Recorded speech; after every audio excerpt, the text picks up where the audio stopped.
Whipple Family Misadventures. Book 1. Welcome to the Parent of an Alien Hedgehog Club. Chapter 4.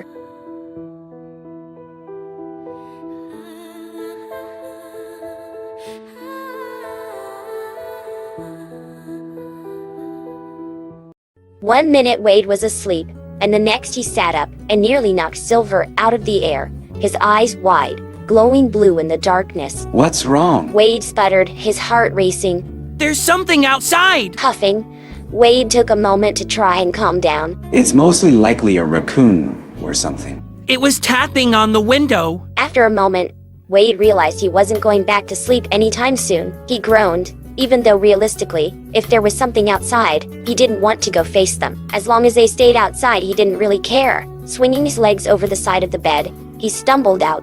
I'm sure it's nothing. Silver followed along at his heels. It wasn't. I heard it tapping out the window in the front, and then I saw something move. Heading into the living room, Wade flipped on the lights from outside the house and listened. A moment later, they both heard something scrambling away. See? It's probably a raccoon or something. This is a town in the middle of the woods. We get deer, raccoons, bears, and all kinds of other creatures.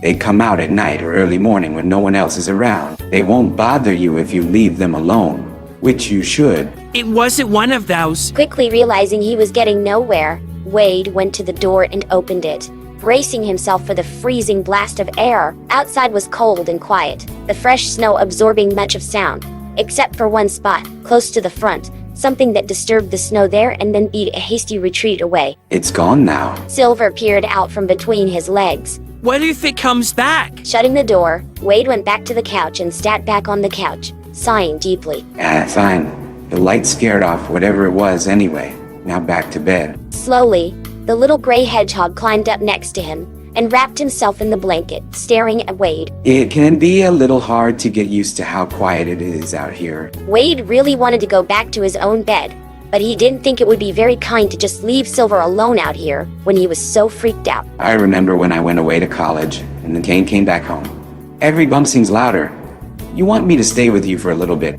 Yes. Getting his own blanket, Wade came back and sat on the opposite side of the couch. The one good thing about how small Silver was meant, he didn't need the entire couch to lay on, just a small section of it. Yawning, Wade folded both arms and closed his eyes, meaning to just rest his eyes for a moment. Several hours later, he was startled awake, his neck and arm hurting from awkwardly sleeping half upright, looking down. Silver was curled up against his side, snoozing softly. Very gently, he maneuvered himself up, and then reached for the pillow, putting it under the kid's head. It was almost comical. A pillow for humans was nearly as big as he was. Tucking the blanket over Silver gently, Wade got up, stretched, added a few more logs to the stove, turned off the outside light, and went back to his bed.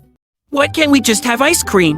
Because you can't just eat ice cream and donuts all the time. They don't have any of the stuff you need to help you grow big and strong. And then besides, this is lasagna. Using his powers, Silver poked at the noodles through the oven door. It looks gross. It's not gross, it's delicious. Those are noodles and cheese and meat and cheese. It's my mom's recipe and one of the few things I actually know how to cook. As soon as it's done, we'll have lunch. I do have a question for you. Yeah? How high can you count? Up to 10. Do you know what's after 10? How old you'll be on your next birthday? Yeah? What is it? His ears pinned back, and his gaze slid away, back toward the oven. How much longer until it's ready? Wade lowered himself to his knees, so he wasn't looming over him and was on the hedgehog's level. If you don't know, that's okay. But you shouldn't lie. I don't know. I only know 10 because I only have 10 fingers. Yeah, that's the pesky thing about fingers. You only get 10. But that's okay. If you know 1 to 10, you got the basics down. It won't be hard to learn more. I'm sure you'll pick it up quickly. Can we do it right now? Wade blinked. When he said that Silver would learn, he hadn't meant right now and had not been referring to himself. But a quick glance toward the timer said they still had some time before the lasagna was done baking. I guess. Fetching a piece of paper and a pencil, Wade pulled out 2 chairs from the table and sat down, waiting as Silver had to climb up onto the other. It was almost comical. Sitting down, the poor guy wasn't big enough to see over the edge of the table. He had to stand on the chair. Okay, This is 1 through 10. And this is 1 through 20. Close to 30 minutes later, Wade's fingers were cramping from so much writing, but he was smiling anyway. You got it. That was right, dude. Really? Silver's tail was wagging, joy written across his features. Really? Now that you can count to 100, you can do it all over again. To 200, then 300. It all builds on itself. You're really smart. You picked it up quick. When Silver ducked his head, still beaming, Wade pulled the paper back toward him. Do you know how to read? What? I'm going to guess that means no. Wade started to write letters down, but before he'd go over the first 6 letters, the timer in the kitchen went off. Abandoning the current lesson, Wade got to his feet and hurried back into the kitchen. Oh, good. He said as he put on oven mitts and pulled the pan out, admiring how it looked. Perfect. Is it ready? Almost first. We need to set the table to eat. He pulled 2 plates out of the cupboard and handed them to Silver. Put these on the table. One where I was sitting and the other for you. He fetched silverware and cups next, passing both to the Hedgehog, watching as he carefully placed both next to the plate. Good job, buddy. That's how you set a table. Now go sit down. I'll bring out the lasagna. As it was still hot, Wade kept the oven mitts on his hands and carefully picked up the pan. He was almost to the table when he realized he has forgotten something. Shoot, the milk. Oh, I'll get it. Silver said, his voice eager and happy to help. His hands lit up with that soft shade of blue. It's fine, I can. Wade started to say when suddenly something slammed into his back at high speed, sending the pan in his hands flying. It hit the floor and shattered, splattering hot tomato sauce and noodles all over Wade. Yelping in pain, Wade took a step back and then lost his balance, falling flat on his back. Groaning, he turned to see the cartoon on the floor behind him, a puddle of milk spreading under him. There was an ugly pause. Silver shrank back into his chair, his ears pinned flat against his head. Can you please watch what you're doing when you use those powers of yours? Wade snapped, his tone sharper and harsher than he intended it to be. Or better yet, just walk the few extra steps to go get it. Getting to his feet, Wade stalked off to his bedroom to go change his clothes. A few minutes later, he started to feel bad as his anger cooled. Besides a broken pan, dirty clothes, and a few bruises, nothing serious had happened. And Silver was just a kid, and he had been trying to help.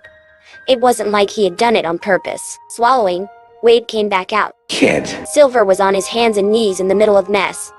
He had somehow gotten the roll of paper towels off the counter and was trying to mop up the entire mess. Quickly, he turned to look at Wade, those gold eyes big and full of tears, his stomach clenched. Look, Silver. Wade, said Cumming, taking the paper towels from him, before he sat down and started to pick up pieces of the ceramic pot. I shouldn't have snapped at you.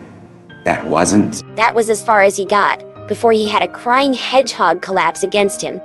I'm sorry. I didn't mean to, honest. I know, kid. Wade stroked Silver's quills awkwardly. I'm sorry, too. That was mean of me to take my anger out on you. It's just some noodles in a pot. It can be replaced. Silver sniffled a few times and rubbed at his eyes. If you want me to leave now, I can. I already told you I'm not kicking you out in the snow. I heard what you said to Tom yesterday. How? Both of Silver's ears flicked at the same. Oh, Wade paused, mentally running back over conversation he had with Tom the day before. A rush of anxiety was starting to come over him, and he had to remind himself to do his breathing exercises. He would need to figure out how good this kid's hearing was later. well, what I said was true. I don't know anything about kids or how to take care of them. I don't know anything about humans or this planet. Yeah, but it's a little different. Either way, I still meant what I told you before. I'm not kicking you into the elements, even if I'm angry or upset.